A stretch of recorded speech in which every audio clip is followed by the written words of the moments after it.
Hulaan niyo kung bakit ako narito sa bahay ni ate. Hindi po ako narito para makipagmaritesan sa aking ating marites. Sumasakit na kasi yung aking paa, yung aking ingron, kaya narito ako sa bahay ni ate. Magpapalinis kasi siya, magpapamanicure, magpapapedicure, kaya ako narito. Kaya naman nung nabalitaan kung may magmamanicure na pupunta dito sa bahay na ate, ayan, inunahan ko na siya, naupo na agad ako at ako na munang magpalinis, sumasakit na kasi yung ingron ko. Tamang-tama, mukhang busy pa naman si ate sa pakikipag-chat sa kanyang GC sa Marites Group. At saka maganda kasi itong si ate manicurista, magaling maglinis. Di gaya ng ibang nag-home service na pagkatapos kang linisan sa paa, hindi ka na makalakad. At si ate manicurista mukhang nahirapan sa pagdudot-dot ng aking mga kalyo, ang kakapal na kasi.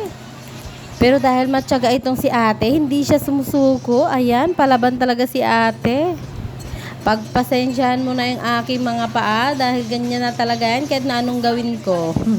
Paminsan-minsan nga ay alagaan natin ang ating mga paa kahit na parang mga luya yan, magkakahiwalay ang lapad. At habang inaantay nga natin gumanda ang ating mga paa, ayan, nainip ako. Nakita ko may mga pagkain pala dito sa lamesa. Bakit di ko lantakan ito?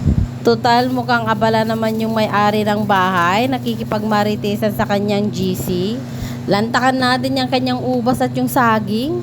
Sakto, pagkatapos ng pedicure ay busog na rin ako. Ayan, gumaganda ng pakiramdam ko sa aking mga paa. Kasabay nito gumaganda na rin ang pakiramdam ko sa aking tiyan, nabubusog na rin ako.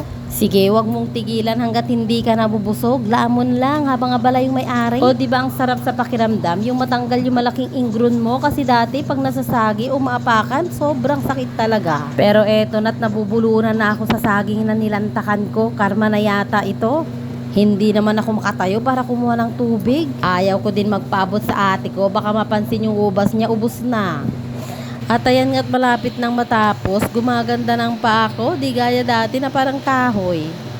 At pinalagyan ko nga din ito ng kulay, yung parang pink na maroon, ang ganda ng kulay niya. At salamat kay ate manicurista, napakagaan ng kanyang kamay. Salamat nga din kay ate manicurista dahil pinagtiyagan niya talaga na linisin ang aking mga kuko.